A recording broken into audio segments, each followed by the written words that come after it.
네, 오늘 말씀은 누가복음 23장 26절에서 43절까지인데 같이 읽읍시다. 네, 오늘의 말씀은 예수님이 빌라도에게 십자가형을 받으셨고 십자가에 이제는 달리시기 위해서 골고다라고도 하고 갈보리라고도 하고 해골, 스컬이라고도 하는 곳까지 가실 때 구레네 사람 이 시몬이 십자가를 대신 지고 가는데 그 뒤로 슬피 우는 여자의 큰 무리가 또 따라오고 또 예수님과 함께 두 행악자 멜라펙터스 이 두 행악자가 또 끌려와서 수많은 사람들의 비방 속에서 십자가에 달리실 때 예수님이 이 두 강도 중 한 명이 회개하고 구원받는 오늘 네가 나와 함께 낙원에 있으리라 하시는 그 말씀이에요. 오늘 말씀은 이 오늘 말씀이 사복음서에 당연히 다 기록이 되어 있는데 이 누가복음에서는 다른 세 개의 복음서에는 없는 내용이 더 나오는데 슬피 우는 여자의 큰 무리에 대해서 나오고 또 강도 중에 하나가 구원받는 이야기가 이 누가복음에서는 기록이 되어져 있어요. 이 오늘 본문 26절을 봅시다. 그들이 예수를 끌고 갈 때에 시몬이라 하는 구레네 사람이 시골에서 오는 것을 붙들어 그에게 십자가를 지워 예수를 따르게 하더라. 예수님이 밤새 잡히셔서 신문당하고 재판받고 채찍질 당하시고 기운이 다 빠져서 이제 자기가 달려주고 십자가를 지고 걸어갈 기운이 없으신 것이 지금 예수님의 몸의 상태신 거예요. 그때 로마 군인들이 이 사이몬이라 하는 구레네 사람을 붙들어서 예수님의 십자가를 대신 지게 하는데 이 구레네 사람은 이 아프리카 리비아 지역에 살고 있었던 아마 디아스포라 유대인으로 흩어져 있었던 유대인으로 알려져 있는데 지금 아마도 6월절 기간이어서 예루살렘에 왔다가 로마 군인에게 잡혀서 억지로 마가복음 15장에는 그를 억지로 같이 가게 하여라고 기록이 되어 있어요. 억지로 예수님의 십자가를 지고 예수님의 뒤를 따라가는 일이 생긴 건데 이 사람에 대해서 마가복음에 자세하게 나와요. 마가복음 15장 21절 같이 한번 봅시다. Then they compelled a certain man. 누구의 아버지라고 나와요? 구레네 시몬이? 알렉산더와 루포의 아버지 구레네 사람 시몬이라고 두 아들의 이름을 밝히면서 시몬이 누군지를 얘기하고 있어요. 이 두 자녀 알렉산더와 루포는 예수님 이후에 초대교회 시대 때 예루살렘과 로마 교회에서 하나님이 사용하신 사람들 좋은 일꾼이었어요. 그리고 사도 바울은 로마서 16장 13절에 또 뭐라 그러냐면 루포와 그의 어머니는 시몬의 와이프지 사이몬의 와이프에게 문안 인사하고 시몬의 와이프에 대해서 그 어머니는 내 어머니라고 소개할 만큼 영적인 실제적인 어머니였던 거예요. 그래서 구레네 사람 시몬의 자녀와 시몬의 와이프가 믿음의 사람이었던 것들을 이후에 이렇게 기록이 되어 있어요.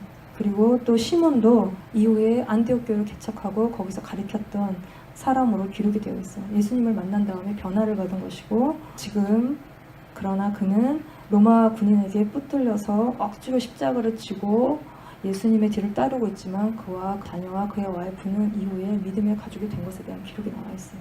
내가 어렸을 적에 썬데이 모닝에 애니메이션이 되게 재밌는 그때마다 교회를 가기는 가야 되는데 내가 텔레비랑 딱 붙어 있는데 이거를 이제 떼고 교회를 가야 되는데 차에 다 실려서 교회를 갈 때 억지로 그때도 교회를 끌려다녔을 때 믿음이 하나도 없어. 그때 내가 지금 이렇게 믿음으로 살 거라고 주님을 위해 살 거라고 상상치도 못했던 그때가 있었는데 너네들도 지금 너희들이 해야 될 일 아침마다 하고 싶은 일 나는 포기하고 왔을 거라고 생각하는데 나와 있는 이 시간에 십자가를 지고 가시는 예수님을 만나게 될 줄 믿습니다. 예수님과 구레네 사람 시몬의 뒤를 따라 갈보리로 가는 긴 행렬 가운데 27절을 봅시다. 또 백성과 및 그를 위하여 가슴을 치며 슬피 우는 여자들의 그 큰 무리가 따라오는지라. 제자들은 다 도망갔는데 예수님을 따라가는 큰 무리의 여자들이 있었다는데 예수님을 십자가에 못 박으라고 소리지던 그 무리들 대제사장에게 충동질 당한 그 어리석은 무리들도 있었지만 지금 여기에는 예수님을 사랑하여서 죽으러 가시는 예수님을 위해서 가슴을 치고 우는 여자들의 뿌리가 이제 따르고 있었는데 이들은 아마도 그들의 인생의 어떤 순간에 예수님을 만나고 예수님께 은혜를 입고 도움을 받고 예수님을 메시아로 따르던 그런 여인들이었겠죠. 그 예수님의 죽음 앞에 가슴을 치고 울며 예수님의 뒤를 따르고 있어요. 이때 예수님 뭐라 그러십니다. 28절 한번 보세요. 주께서 돌이켜 그들을 향하여 뭐라 하시냐 하면 예루살렘의 딸들아 나를 위하여 울지 말고 너희와 너희 자녀들을 위하여 울라. 왜냐하면 29절에 보라 날이 이르면 The days are coming. 이 날이 이르면 사람이 말하기를 뭐라 그러냐 하면 잉태하지 못한 이와 해산하지 못한 배와 먹이지 못한 젖이 복이 있다 하리라.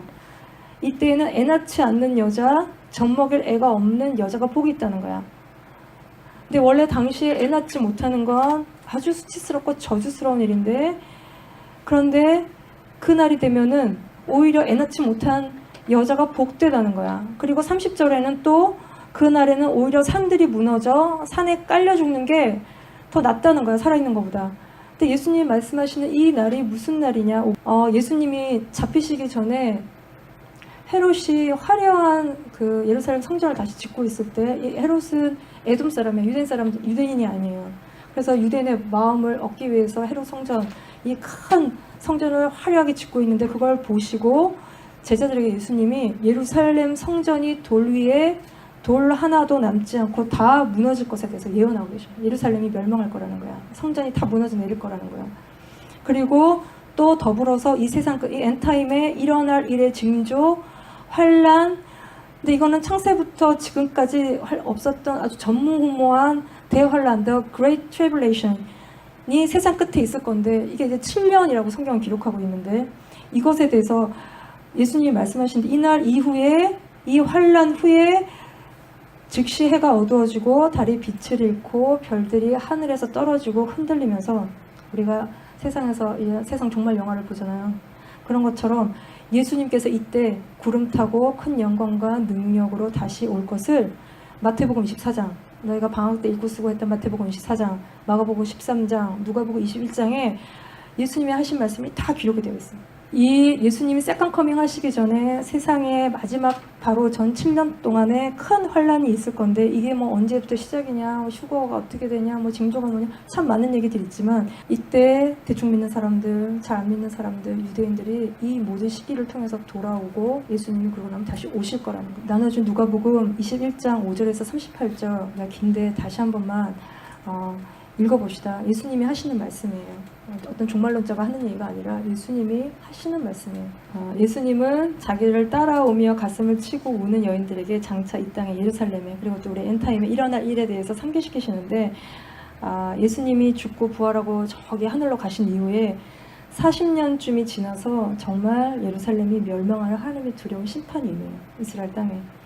그래서 AD 66년부터 시작해갖고 AD 70년에 완전히 로마가 멸망하는데, 로마에 의해서 이스라엘이 멸망하는데, 이때 이스라엘 안에 로마에 대한 이 불만이 점점 높아지면서 이스라엘 유대교의 열심당원들에 의한 격렬한 저항, 리지스턴스가 막 일어나면서 유대교 과격분자들이 예루살렘 성 안에 이스라엘 백성들을 모으고 통제하고 나가지 못하게 하고 로마군과 싸우게 했는데, 이때 로마군이 예루살렘 성을 둘러쌀 때 성 안에 먹을 게 없어서 이스라엘 사람들이 많이 굶어 죽고 풀이고 나무고 신발이고 막 뜯어먹는 그런 극심한 고통에 시달렸어요. 예루살렘 성 안에서. 이거는 예수님을 못 박으라고 외치던 무리들이 빌라도에게 그 피를 우리 자손과 우리와 우리 자손에게 돌릴지어다 하고 막 겁도 외치던 그 말대로 하나님의 심판이 이들에게 임한 건데, 예수님이 비유를 하나 하셨어요. 포도원 농부 비유를 하셨는데, 포도원 주인이 포도원의 소출이 이제 얻을 때가 돼서 자기들의 종을 보내는데, 그 농부가 올 때마다 다 잡아 죽이고 자기의 자녀까지, 자기 아들까지 잡아 죽이는 이 비유를 하시면서 유대교의 종교 지도자들에 대한 그 피가 그들에게 돌아갈 것에 대한 말씀을 비유를 통해서 하시는데, 이 신명기 28장 53절도 가서 봅시다. 같이 한번 읽어봅시다. 이 28장에, 신명기 28장에 순종해서 받는 복에 대해서, 또 불순종해서 받는 저주에 대해서 기록하고 있는데, 개인이 받는 저주, 자녀들이 받는 저주, 나라가 받는 저주에 대해서 기록하고 있어요. 그래서 53절에 네가 적군에게 애워싸이고 맹렬한 공격을 받아 곤란을 당함으로 네 여호와께서 내게 주신 자녀 곧 내 몸의 소생의 살을 먹을 것이라. 이 두려운 말씀이 실제로 로마에 의해서 예루살렘이 멸망당할 때 성 안에서 정말 일어난 일이에요. 그러니까 유대 전쟁에 대한 기록을 보면은 이 먹을 게 없는 성 안에 포위된 이스라엘의 한 여인이 자기 자식을 삶아 먹은 일이 기록이 되어 있어요. 이게 얼마나 이게 전쟁이 참담했는지에 대한 이 기록이 나와 있어요. 이게 처참한 일이 이 성 안에서 일어났고 이때 죽은 사람이 110만 명이 넘는 정도로 에스티메이트 하고 있는 AD 70년에 로마 장군 티투스가 와서 이 성을 에워싸는데 그 전에 그의 아버지 베스파시안이라는 사람이 와서 성을 이렇게 둘러싸. 근데 로마에 무슨 일이 있어서 다시 돌아가. 그거를 또 유대 과격분자들이 쫓아가. 그래서 성이 빈 사이에, 성이 뚫려있는 사이에 예수님의 말씀을 기억했던 자들이 예루살렘이 군대들에게 에워싸인 것을 보거든 그 멸망이 가까운 줄 알라. 그때 유대에 있는 자들은 성을 나가 산으로 도망하라는 예수님의 말씀을 기억했던 크리스찬들은 다 도망해서 그들의 목숨을 그래서 건졌어요. 안전하게 다 보호가 된 거예요. 그리고 나서 다시 그의 아들 티투스가 와서 성전을 불태우고 예루살렘 성을 다 멸망시키고 그때 굶어 죽고 자식 잡아먹고 한 일들이 그때 일어난 거예요. 이게 AD 70년에 다 끝나버린 일이냐. 예수님은 예루살렘 멸망할 것에 대해서 말씀하시는데 또 다가오는 세상 끝날에 대한 우리를 기절시킬 만한 이 날을 줄여주시지 않으면 견딜 자가 아무도 없는 마지막 환란의 때를 말씀하고 계시고 이 모든 일을 피하고 견디기 위해서 우리에게 항상 기도하고 깨어 있으라고 말씀하시는 거예요. 그러면 주님이 오실 거라는 거예요. 이때는 노아의 때와 같다고 하셨고 괜찮다. 뭐 아무 일 없어. 잘 먹어. 먹는 게 남는 거야. 이러고 있을 때 두려운 날이 이룰 것이고 그때는 처참한 일을 겪을 것인데 주님이 오셔서 결국은 그러한 자들을 영원한 벌에 처하실 거라는 거예요. 환란과 재림이 언제 올지는 무화과 나무잎이 연해지면 여름이 가까운 줄 아는 것처럼 우리가 전쟁, 기근, 미혹 이런 것들 속에서 지금이 어느 때인지를 분별하고 하나님께 안테나를 이렇게 세우는 거야. 그리고 주님을 바라보고 있으면 주님이 피할 길을 주시고 견디게 하시고 그 속에서 우리를 구원하시는 하나님의 손길을 경험할 수 있는 거야.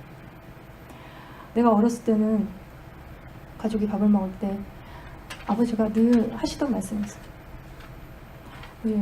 6.25 전쟁 얘기를 하셨어요. 코리안 워에 대한 얘기를 겪으셨거든. 그래서 얼마나 처참했는지 하는 얘기를 이렇게 늘 하셨어요. 귀가 닳도록 전쟁 얘기를 밥 먹을 때마다 들었는데 결론은 감사히 먹으라는 거야. 밥 안 남기지 말고 감사히 먹어.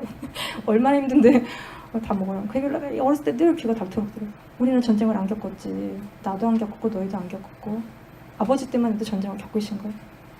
그리고 어떤 일이 일어날지 예수님이 언제 오실지 우리가 지금 되게 안전하게 이렇게 보호받고 살고 있는 것 같지만 예수님 오실 날이 나보다 너희들이 더 가까운 마지막 때에 살고 있는 너희가 예수님을 잘 믿어요. 그래서 너희가 구원의 방주 안에 들어가 있어야 되는데 그래야 어떤 일들이 와도 예수님을 붙들 수 있고 그러려면 너희가 지금부터 노아가 방주를 짓는 것처럼 예수님과의 관계를 만들어가야 되는 거예요. 주님은 우리의 무엇이에요? 피난처인 거야. 예수님은 우리의 피난처야. 쉘터인 거야. 그래서 너희가 지금은 어려운 일이 없고 지금 어려운 일 별로 없지. 응?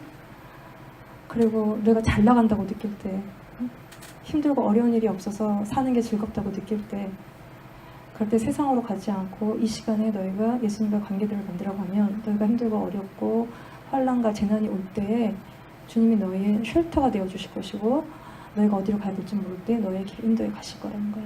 그래서 예수님도 울며 불며 따라오는 여인들에게 너와 너희 자녀들을 위하여 울라고 말씀하시는 거야. 앞으로 닥칠 환난, 심판, 예루살렘 멸망을 놓고 예수님이 그렇게 말씀하시는 거야.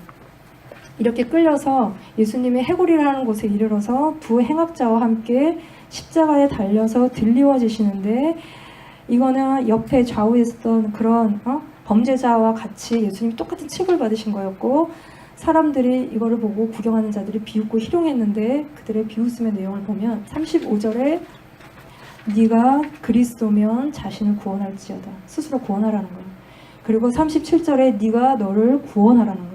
39절에 한 강도도 비방하면서 너와 우리를 구원하라는 거예요. 그리고 마태복음 27장 40절을 같이 한번 읽어봅시다. 네가 만약 하나님의 아들이어든 자기를 구원하고 십자가에서 내려오라. 그리하면 우리가 믿겠노라. 사람들이 비방하면서 떠들어대는 소리가 뭐냐면 하나님의 뜻과 구원과 완전히 정반대되는 소리를 떠드는데 이거는 마귀가 예수님 사실 금식하고 나셨을 때도 네가 하나님의 아들이면 떡 만들라, 뛰어내리라, 절하라 이렇게 시험하죠.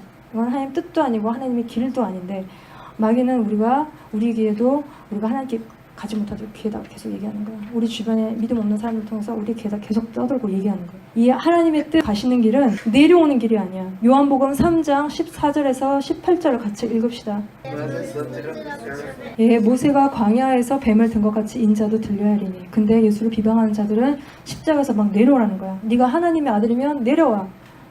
능력을 보이라는 거야. 네가 노래를 잘해? 네 능력을 보여. 네가 춤을 잘 춰? 네 능력을 보여. 네가 공부를 잘해? 올 A를 보여. 그래서 그걸 보이려고 우리가 살지. 거기 에너지를 다 쏟고 살지. 근데 예수님은 자기가 들려야 된다는 거야. The Son of Man must be lifted up. 들려야 된다는 거야. 뭐와 같이? 모세가 광야에서 뱀을 든 것 같이.